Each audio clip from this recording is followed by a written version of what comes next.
안녕하십니까? EBS 기능교실 인테리어 편의 백지현입니다. 요즘 인테리어에 대한 관심도가 참 많이 높아지면서 인테리어 디자이너가 되고자 꿈꾸는 학생들이 참 많아졌습니다. 그래서 인테리어 디자이너가 되기 위해서 어떤 자질이 필요하며 또 어떤 것들을 공부해야 되는지에 대해서 알아보도록 하겠습니다. 자, 첫 시간은 주거 공간에서 공용 공간인 거실과 주방에 대해서 배워보도록 하겠습니다. 인테리어는 인테리어 디자이너에 의해서 외부와 내부를 디자인하고 배치하는 업무를 말하는데요. 고객의 요구 조건과 예산, 그리고 인테리어 디자이너의 창의성이 합쳐져 인테리어 업무를 진행하게 됩니다. 그 진행 과정을 보면요. 디자인 계획을 세운 후 설계 도면을 만들고 마감 재료를 선택한 후 일을 진행시키게 됩니다. 오늘은 주거 공간 중 거실과 주방 인테리어에 대해서 배워보겠습니다. 건축에서 주어진 면적이 주방과 거실과 침실 부분이 다 주어져 있는데 그 중에서 이제 거실과 주방을 나눌 때는 고객의 요구에 따라서 폐쇄형으로 나누는 경우가 있고 오픈형, 즉 개방형으로 나누는 두 가지 경우가 있습니다. 넓은 평수의 경우는 개방형과 폐쇄형 둘 다 활용 가능하지만 폐쇄형의 경우 적은 평수에는 적합하지 않습니다.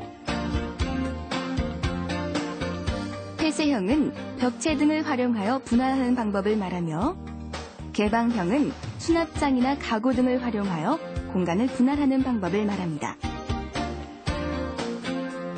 지금 현재 이 평면 같은 경우는 출입구 현관이 오른쪽에 있고 그 다음에 주 개인 공간이 다 왼쪽 끝으로 다 배치가 되어 있습니다. 이렇게 될 경우는 주 가족 구성원들의 동선은 이렇게 흘러가게 되고 자연히 이 사이로 주방과 거실이 양쪽으로 나뉘어져 있습니다. 지금 현재 이 정도의 거실 평수면은 일반 30평대의 거실에 비해서는 굉장히 큰 거거든요. 이럴 때는 이런 공간 같은 경우는 주로 가족들이 사용할 수 있는 TV와 담소를 나눌 수 있는 공간과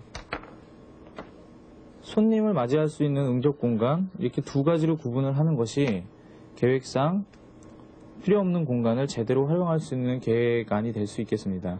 그 고객이 어떻게 요구하느냐에 따라서 틀려지겠지만 이런 넓은 평수에서는 어느 정도의 폐쇄적인 공간을 활용을 하는 것도 좋습니다.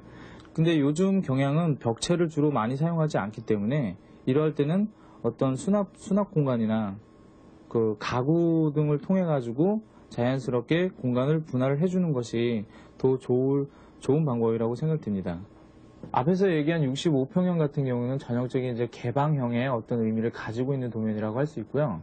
여기에서는 전형적인 폐쇄형의 의미를 가지고 있는 53평형 다른 도면을 가지고 살펴보도록 하겠습니다.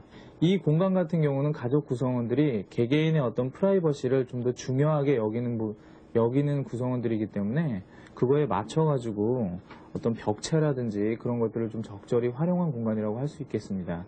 보통 대개의 경우는 주방과 식당의 공간을 같이 활용하는데 이곳 같은 경우는 이 주방에서 어떤 요리의 기능을 하고 식당에서는 그 음식을 먹는 기능, 그리고 이제 식당과 거실도 벽체로 막혀 있고 그 통로를 통해 가지고 출입할 수 있게끔 되어 있습니다. 이 식당 공간은 가족 구성원들이 자주 이용을 하는 장소이기 때문에 거실과 붙어 있고 주방 공간 같은 경우는 일반 가족 구성원들이 주방에 들어가는 횟수보다는 가정주부가 주방에 들어가는 횟수가 많기 때문에 가정주부의 동선만을 고려한 것이라고 할 수 있겠습니다. 앞에서 계획했던 65평형과 53평형 거실의 가구 배치를 CAD 도면을 통해 가지고 해보도록 하겠습니다. 먼저 65평형 개방형 거실에 대해서 CAD 도면 작업을 시행하도록 하겠습니다. 첫 번째로 CAD 도면을 작업을 할 때는 벽체 쪽에 TV 테이블이나 수납장 같은 그러한 도면 작업을 먼저 시행합니다. 제일 먼저 TV 수상기의 위치를 결정하게 되는데요.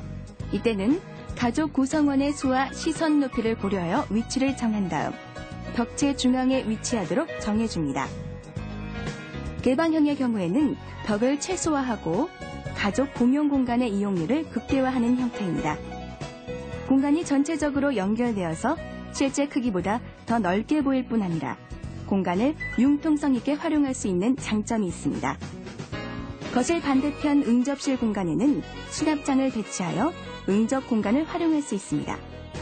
이때 수납장의 길이는 벽체 전체의 길이와 같게 하여 인테리어 기능성의 조화를 이루게 합니다. 세 번째 과정은 소파를 배치하기 전에 거실과 응접실을 구분짓는 것인데요.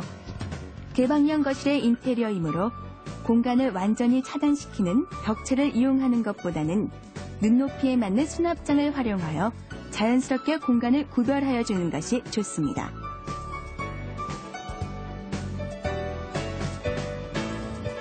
지금 이 수납장을 통해서 지금 응접 공간과 거실 공간이 양쪽으로 구분이 되어졌고요. 이제 그 다음 작업은 거실에 들어갈 소파의 위치와 테이블의 위치를 잡아보도록 하겠습니다. 개방형 거실의 경우 찾아오는 손님의 빈도수를 고려하여 충분한 소파의 개수를 확보해야 합니다. 기본적으로 3인용 소파 1세트와 1인용 소파 3세트를 기본으로 기획하면 되겠습니다. 지금 현재 이런 식의 세로형 배치가 되게 되면은 시선의 흐름이 저 주방 쪽으로 가기 때문에 이러한 배치는 테이블을 중심으로 오픈된 면이 TV 테이블 쪽으로 향하는 것이 좋습니다. 그리고 소파의 위치를 잡을 때는 일단 기본적으로 벽체 쪽으로 소파를 붙이는 것이 가장 안정적이고, 역시 소파 위치의 거리를 잡을 때는 TV 화면의 크기에 따라서 여유 있게 거리를 잡아주는 것이 좋습니다. 응접 공간의 경우 거실에 배치시킨 무건 형태의 소파보다는 편안하게 앉아서 쉴 수 있는